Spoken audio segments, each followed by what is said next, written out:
Alright, a little preface for this video. The reason why this is delayed is because you can't tell by my voice, I'm pretty sick, so I apologize if I don't sound up to snuff, but I'm going to try and bring the same energy as what I normally do.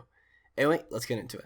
What's up YouTube, my name is Gio, and Phase 3 of the MCU is coming to a close with Spider-Man Far From Home, and now people are trying to predict the movie lineup for Phase 4. While I do love the idea of imagining the potential movies Marvel will be releasing in this new era of the MCU, I'm more interested in how this new age is going to be treating the already developed characters, two of which I find the most interesting are Thor and the Guardians. After Endgame, Thor ends up joining the Guardians, and it's safe to assume that he will be in the upcoming Guardians of the Galaxy Volume 3. And I believe Thor's character arc that was established in Endgame will play a big part in the Guardians' development in this movie. So today I'm going to be looking into Thor's and the Guardians' character arcs and themes across their movies to see if we can use it to predict what might be done with these characters in the upcoming movies. This is going to be a long one, so let's go rambling on and predict the future of Thor and the Guardians in the MCU. To start off, let's talk about the God of Thunder himself, Thor. He is now the oldest member of the MCU, so he has a lot of history in this universe.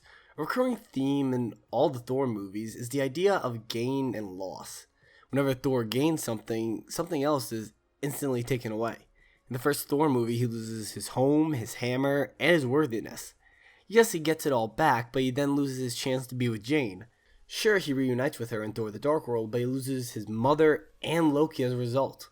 Of course, Loki is actually alive, and in Ragnarok, Thor's relationship with him is better than ever. He also gets a new friend in Valkyrie, and becomes king. But in return, his hammer gets destroyed, his father dies, and the entirety of Asgard gets blown to Kingdom Come. However, you still think Thor has gained more than he's lost? Well, you clearly have not seen Infinity War. What does Thor gain in this movie? Stormbreaker. That's it. Yes, Stormbreaker is very cool, but not cool enough to make up for the loss of the majority of his people. Heimdall, Loki, for good this time, and oh yeah, half the fucking universe. Thor gets emotionally destroyed. Going into Endgame, he's at his lowest point. In Avengers Endgame, Thor's character arc isn't as defined as someone like Captain America or Iron Man. His is a bit more subtle and is still in progress. At the start of the movie, Thor is at his worst. He has lost his figure, his dignity, and isn't the best new king of Asgard. Thor is a fat loser throughout the first half of the movie, until he talks with his past mother. Here we get a conclusion to Thor's main arc throughout his movies, that being the idea of identity. Thor has always been in flux when it comes to what he believes he needs to be. Whether it be a warrior, an avenger, a human, or a king, Thor has never stuck with one of these roles, but he has felt like he needed to fill all of them. His talk with his mother finally gives him closure to his search for meaning after such a big fall. That he doesn't need to be anything, and has to stop expecting to be that resolution for others' problems. Thor needs to focus on what he wants to do with his life, and not what others want him to do with it.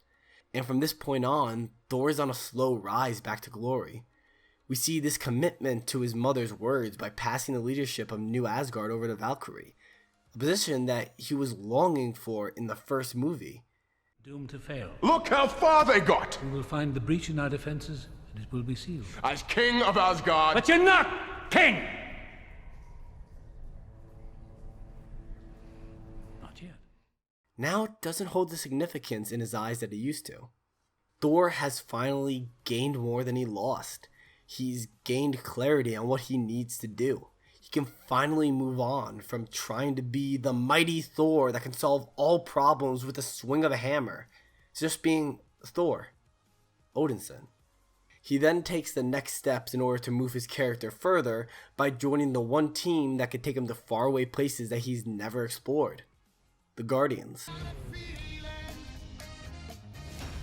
Now, to understand how Thor and the Guardian character arcs could possibly merge together in Guardians 3, we need to look at the themes of the previous Guardian movies. These themes are shown throughout all the Guardians, but mainly through their captain and leader, Peter Quill.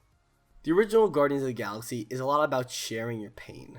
In order for our team to defeat Ronan, they all have to come together and share the pain of holding the Power Stone. However, it's not just a physical pain, but an emotional pain. My hand, Peter. Here we get Peter, someone who, after his mother's death and his abduction, had trouble letting others in. Finally allowing others to get close to him, help him, and share his pain. With the first Guardians of the Galaxy being about sharing pain, I believe Volume 2 was about accepting how others deal with their pain.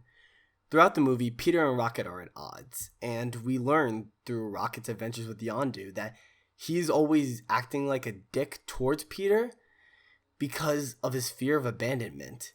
He doesn't want to go through that pain again, so he pushes everyone away. I know you play like you're the meanest and the hardest, but actually you're the most scared of all. Shut up! I know you steal batteries you don't need, and you push away anyone who's willing to put up with you, because just a little bit of love reminds you how big and empty that hole inside you actually is. I said shut up! I know them scientists what made you never gave a rat's ass about you. I'm serious, dude! Just like my own damn parents who sold me, their own little baby, into slavery.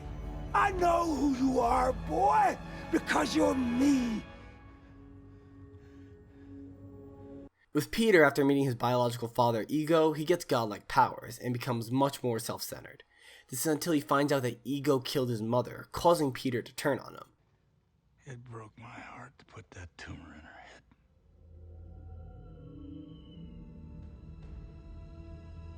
What?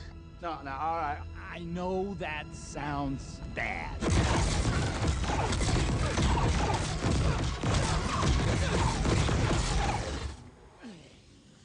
He then defeats Ego with the help of the rest of the Guardians and his true father Yondu, but at the cost of his newfound god powers.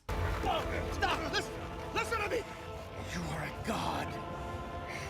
If you kill me, you'll be just like everybody else. What's so wrong with that? Yondu then sacrifices himself to save Peter's life, showing him that despite the way that Yondu treated him growing up, he still cared for Peter. He may have been your father, boy, but he wasn't your daddy. I'm sorry I didn't do none of it right. I'm damn lucky you're my boy. Later, he sees the same qualities in Rocket at Yondu's funeral. He didn't chase him away, No. even though he yelled at him. I was always mean. And he stole batteries he didn't need.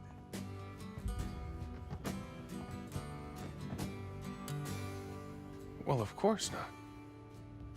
Peter accepts that this is how Rocket deals with his pain and gives him reassurance that he will never be abandoned again.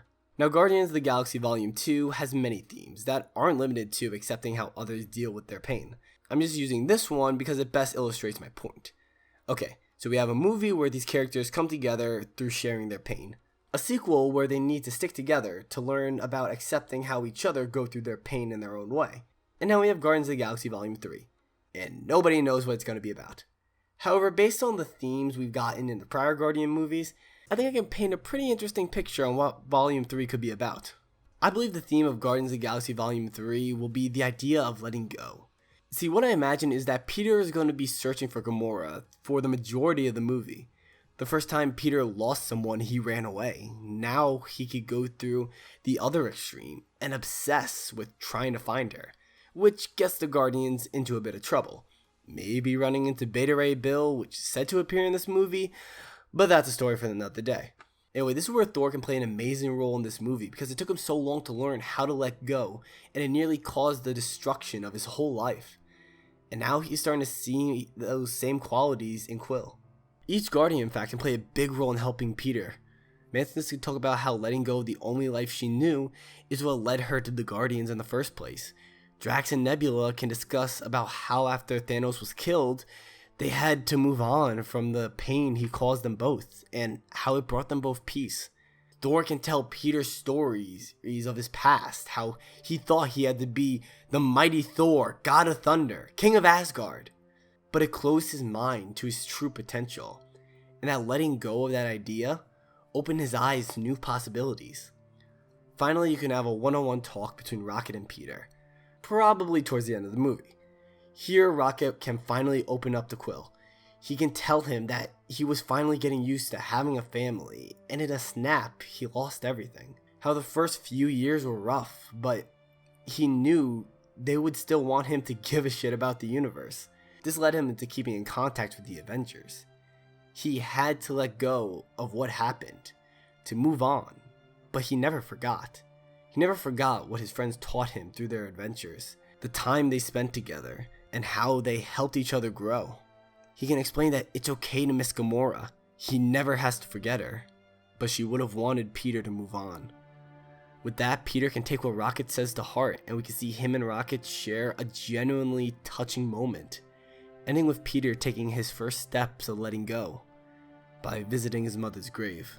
He can talk to his mother about his adventures, the great friends and amazing girl he met along the way, and he's finally ready to start the next chapter in his life, leaving behind a Walkman, playing a song about letting go. I don't know, you use your imagination.